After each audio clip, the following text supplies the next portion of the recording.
तुम्हाला जर सांगितलेल्या शिक्षकांच्या जर गोष्टी किंवा काय जर तुम्ही ऐकलं नसेल आणि जर आपण सांगितलेल्या पद्धतीने जर कृती करत नसू तर तुमच्यावरती खूप जास्त तुम्हाला स्वतःला काम करायची गरज आहे। आणि अशा पद्धतीने मी तुम्हाला सूर्यनमस्कार याच्याबद्दल आज मी ते सांगण्यासाठी आणि तुमच्याकडून कृती करून घेण्यासाठी आणि हा जो सूर्यनमस्कार आहे तो तुमच्या आयुष्याचा एक भाग व्हावा याच्यासाठी प्रयत्न करण्यासाठी मी इथे उपस्थित आहे।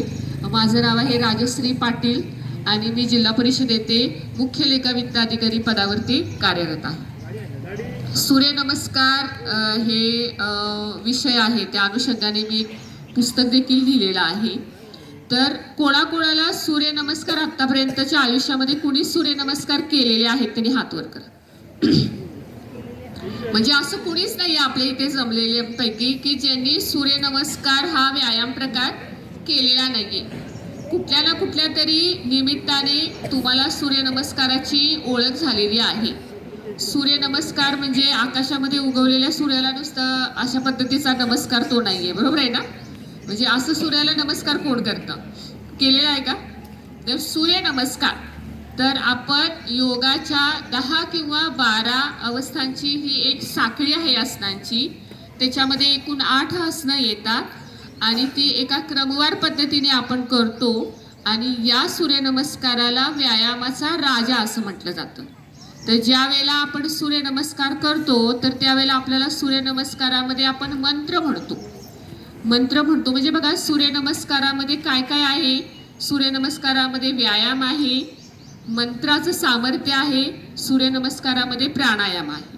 असा एकमेव व्यायाम प्रकार आहे की तो हा एकमेव व्यायाम करत असताना आपल्याला शारीरिक, मानसिक आणि आध्यात्मिक ज्याला आपण मंदिरामध्ये जाऊन प्रार्थना करायचं म्हणतो हात जोडून, तर ह्या गोष्टी फक्त सूर्यनमस्कारामुळे साध्य होतात।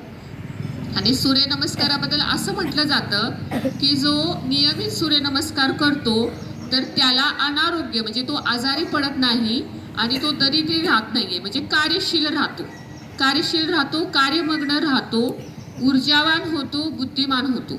आणि सूर्यनमस्काराचे अगणित असे 108 पेक्षा जास्त फायदे आहेत। आणि हा जो सूर्यनमस्कार आहे तो पिढी जात भारतीय संस्कृतीमधला पूर्वापासून चालत आलेला सर्वांगीण असा व्यायाम प्रकार आहे।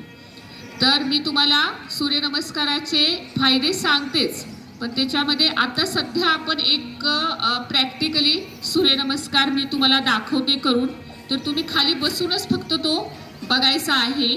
आणि मग पुन्हा ज्या वेळेला मी तुम्हाला सांगेन तर त्यावेळेला मी फक्त अंक उच्चारणार आहे, म्हणजे ज्यावेळेला कृती त्यावेळेला मी तुम्हाला सांगणारच आहे। त्याच्यानंतर मंत्राच्या अनुषंगाने पण मी तुम्हाला सांगणार आहे। मात्र ज्यावेळेला मी सूर्यनमस्कार करते तर त्यावेळेला तुम्ही व्यवस्थित तो सूर्यनमस्कार बघा। मी तुम्हाला सूर्यनमस्कार करत असताना पहिल्यांदा असं आपण जी प्रार्थना म्हणतो तर तो एक सूर्यनमस्कार दाखवेन।